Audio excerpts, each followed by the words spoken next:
Shalom semua warga kerajaan. Pursue holiness. Bahkan minggu lalu saya katakan carilah ibadah godliness with contentment. Nah, saya akan tunjukkan pada saudara dua kakak beradik. Yang satu yaitu mengejar hawa nafsu, tetapi yang satu menjauhi kejahatan. Dialah Yehuda dan Joseph. Kita lihat dalam Kejadian 38, kenapa dibuat berdampingan oleh Tuhan. Nah, jangan dulu tidak ada fatsal maupun nomor. Yehuda baru saja kematian daripada istrinya, lalu kedua putranya, Er dan Onan. Er itu kejam dan jahat dan oleh Tuhan dia dibunuh. Kemudian Onan harus meneruskan, yaitu meneruskan ini pernikahan ipar ya.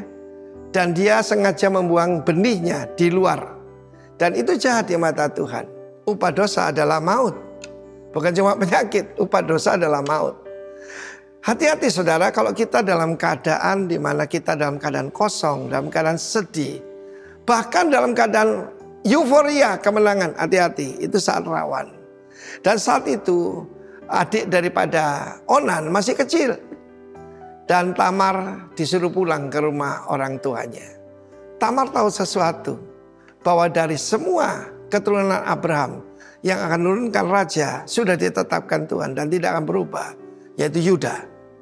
Karena itu dia membuat satu hal yang yaitu mana ketika mertuanya Yehuda pergi ke daerahnya dia pura-pura jadi pelacur.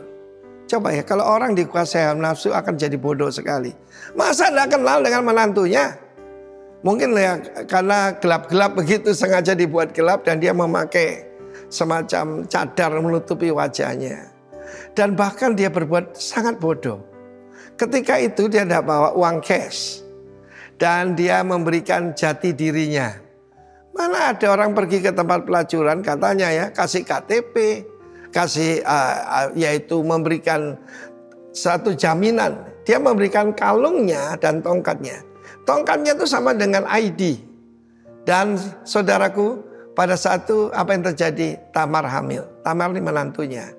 Dan saat itu kalau orang dikuasai hawa nafsu jadi jahat. Dia harus dibakar hidup-hidup, harus dibunuh, dihukum mati. Tetapi kemudian Tamar berkata, dari orang inilah aku hamil. Yaitu tongkat dan kalung identitas juga daripada Yehuda. Dan sejak itu dia tidak lagi berhubungan dengan Tamar. Tapi dari Tamar lahir yaitu anak kembar. Tapi yang menarik itu salah satu namanya Perez. Perez artinya menerobos. Tetapi sebaliknya Kejadian 39, Joseph ada di rumah tuannya bernama Potifar. Di dalam firman Tuhan dengan Potifar ini adalah kepala pengawal daripada Firaun. Tetapi dia harus dikebiri. Dan dia punya istri ya mungkin untuk status sosial menggoda Yusuf. Karena Yusuf baik manis budinya, ganteng, luar biasa. Dan dia digoda setiap hari, mari tidur dengan aku. Satu hari sengaja diatur, tidak ada orang di rumah. Tapi kata Yusuf dalam keadaan seperti itu, dia tetap pegang teguh imannya. Dia menjauh kejahatan, dia melarikan diri. Sehingga jubahnya diambil, direbut, dan jadikan bukti bahwa dia dilecehkan. Tentu saja ini sesuatu fitnah yang luar biasa. Tapi Yusuf tidak melarikan diri. Dia tetap tenang. Orang benar seperti singa muda. Sangat berbeda, yang satu menjauhi kejahatan, yang satu mendekat kepada dan dikuasai oleh hawa nafsu. Apa yang dicari oleh Tamar? Benih raja.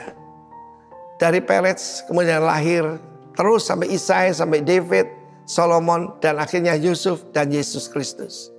Saudara yang kasih Tuhan, hidup adalah pilihan. Pilih kehidupan seperti Yusuf. Ayub dikatakan jujur, tulus, takut akan Tuhan dan menjauhi kejahatan. Jauhilah kejahatan. God bless you warga kerajaan.